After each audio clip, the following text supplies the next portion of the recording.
It's always an honor, a privilege, and it's quite humbling whenever I have the opportunity to talk to educators, because in many ways, I think about the fact that my story is a story that should not have ever resulted in me having the opportunity to engage principals, leaders, teachers, because my story is one that was rooted in a lot of challenges and obstacles, like many of you can probably attest to. Being born in an inner city neighborhood, poverty, being a young Black boy, I didn't see many people who looked like me who graduated from high school, let alone went on to college. Those were not realities in the neighborhood that I grew up in. The fact that I'm able to teach at a college now is still, in many ways, a dream come true. And that only happened not because of something phenomenal that I did. Believe you me, that's far from the reality. I made too many mistakes along my journey. It happened because I had the good fortune of having adults, educators who saw something in me that at times I did not see in myself. I had educators who had the courage and the conviction to say, these are your circumstances, but you don't have to be defined by your circumstances. I had the good fortune to have educators who were willing to push and challenge and help me to recognize that something bigger and better could await me if I was willing to recognize my full potential. I had the good fortune of having educators who were willing to help me to understand that I did not have to become another statistic. They talked about college, they talked about career, they talked about life. They had the courage and the conviction to not lower their expectations about me because of my skin color or because of my socioeconomic status. I had the good fortune of having educators who had the courage and the conviction who said that you will not be defined by your zip code. I had the good fortune to have educators who are willing to be able to be honest, straightforward, to tell me the truth, but to also hold themselves accountable. I share all those things about what made a difference in my life because educators make differences every single day. I am a living testimony of that. And when educators make a difference, it has a multiple effect across generations. My 4 kids today have a much better life because of the educators that I have long before they were even thought of. So whenever I have the opportunity to engage with educators, part of what I oftentimes stress is that you make a huge difference in this work. But I think in this moment, we have to ask ourselves, do we have enough courageous educators out there to do what is needed in today's moment? I raise that because we have a number of challenges facing us in this current moment. And we need courageous leaders. We need courageous educators to be willing to step up, speak out, speak loudly on behalf of all students, but in particular those who, like me, were among the most vulnerable. I say that because when we think about this current moment of where we are, I need educators to understand that your jobs are incredibly difficult in typical times. And for that, you are to be commended for your commitment to this work. I'm a former 5th grade teacher, 3rd grade teacher, 1st grade teacher. I know the challenges that come with being in the classroom, helping to develop and shape young minds. But as we find ourselves in the midst of and in the aftermath, hopefully, of a pandemic, I would say that your jobs are going to become even more challenging because I think we're dealing with what I refer to as the twin-demic, the twin-demic. And I want to spend a few moments talking about what that twin-demic is and why we have to react and respond in a different way. The twin-demic is really sort of the convergence of 2 major events that have happened to this country that we have to come to grips with. The first pandemic has been that which is COVID-19. I don't need to say much about that. You all know that. You know how it has led to significant learning loss for all students, but at the same time, let us be clear, the learning loss has not affected all students in the same way. We know that learning loss has been deeper and more severe and more persistent for Black, brown, and poor children than it has been for others. We also must be prepared to talk about the fallout of the socio-emotional challenges that many young people are facing in this moment. Because even as we go back to schools, whether that be in the hybrid model, remote, or even full back on in-person schools, we must stand back and have courageous educators who are willing to say, stop, let's understand that for many of our young people, they have faced high levels of anxiety, high levels of stress, social isolation. Many have lost loved ones. Many have also suffered significant loss because their parents and caregivers have been essential workers. So we need to understand what the significance of this moment has been in terms of the social, emotional health and well-being of our students. So one of the first things we need courageous educators to do, courageous leaders to do, is to recognize the importance of mental health in this moment. We have seen significant upticks in the number of young people who have had suicidal ideation during the last 9 months. We have to have a hard conversation about mental health. We have to have a hard conversation about social emotional well-being, because all too often, what we know is that while we don't want to talk about mental health, our students need us to respond in this moment. The unfortunate reality is far too many schools don't have the adequate supports in schools to put social workers, therapists, counselors in schools. So now today's educators have to play that role in addition to all the other roles and responsibilities that they have. We must give teachers the resources, the skills, the strategies to be able to respond in real time to the social emotional needs and actual mental health needs that far too many students are going to need. Millions of students are going to need our support. I believe as we do this work, we must always remember to put Maslow before we put Bloom. We cannot get our students to reach their full academic potential if they are worried about having their most basic needs met, which this pandemic has led to. An increase in the number of students who are experiencing homelessness, an increase in the number of students who are experiencing food insecurities, an increase in the number of students who are subjected to abuse and neglect.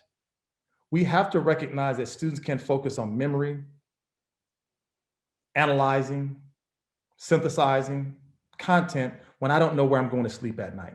So there's a courageous conversation we must have in this moment about the ways in which we provide all educators with the skills, the resources, and the knowledge to understand when young people have been situated in traumatic situations with this, which this is one of those traumatic situations, we can't go back to business as usual. And when we know young people are dealing with traumatic situations, behavior falls into the fight, flight, or freeze mode. So we need to talk in more detail about those 3 Fs. So when we see students fighting, fleeing, and freeing, we're not going to punish students who are oftentimes hurting. Oftentimes, what we call quote unquote bad behavior from students is the language that students are using to say, I need help, support me, listen to me. I'm really struggling right now. I'm hurting right now. I need someone to be empathetic with me right now. So we need courageous educators to be willing to step up and say, we know that mental health matters. We're going to prioritize mental health.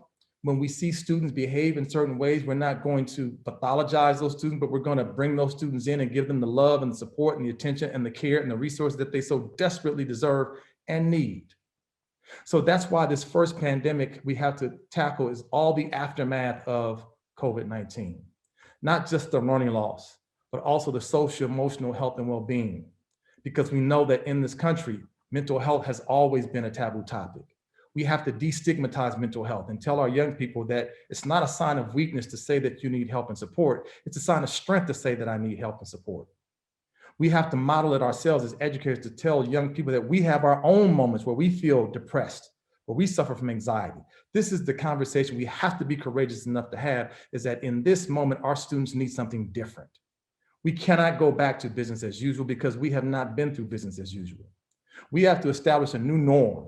We have to establish a new way of thinking and doing this work as it pertains to the real needs that our students are going to have socially, emotionally, and mentally if we're going to help them reach their full potential. So that's the first of our twindemic, is tackling the aftermath of COVID-19. The second part of this pandemic, of the twindemic, is how we come to grips with the new reality that is called racial demographics. I want to bring to your attention that what we saw in 2015 was something that this country had never, ever witnessed. In 2015, this country enrolled more non-white students in kindergarten than it did white students. Let me say this one more time. 2015, according to the US Department of Education, we enrolled more non-white students in kindergarten than white students. That was a significant shift. First time it had happened. Demographers had expected that to happen around 2020. We reached that milestone 5 years earlier. So what does that tell us? We also have to have a courageous conversation about the racial realities in our classrooms. We cannot avoid it. We can't look past it. We can't sweep it under the rug. We are a changing nation. Bottom line, we are seeing more African-American, more Asian-American, Asian Pacific Islander, more Latino students, more indigenous students coming to our classrooms. This is not just something that's for the coast, the East Coast and the West Coast. We are seeing amazing diversity all across this country, in Middle America, in the southern parts of America. Diversity is our strength. Diversity is something we should be proud of. Diversity is something we should embrace because that says who we are as a nation. But let us be clear. Why we need to be courageous about this is because while we should be embracing this racial and ethnic diversity in our schools, not all teachers are equipped to deal with the racial realities that we're seeing in schools. How do I know?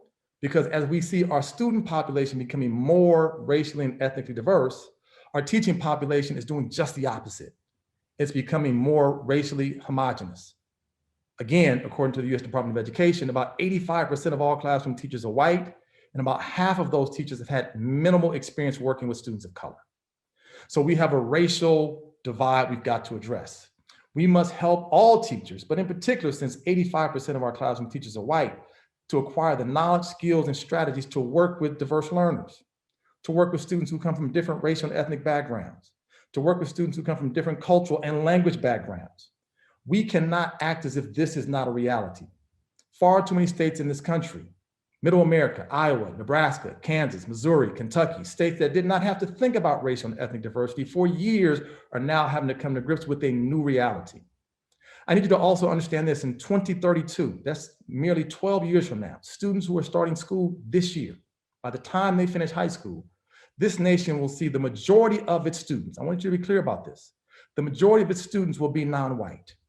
This is a change that is not going to undo itself.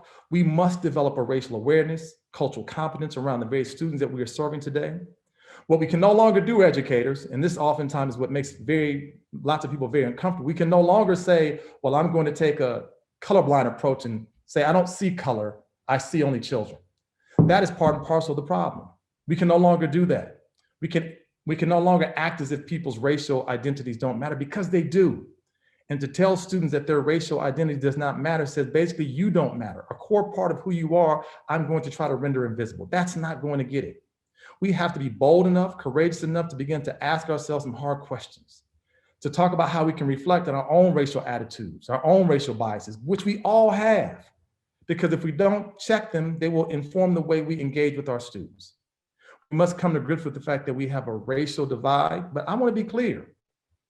I don't believe that you have to be of the same racial ethnic background as your students to teach them, because I'm a product of having white teachers who did phenomenal jobs with me.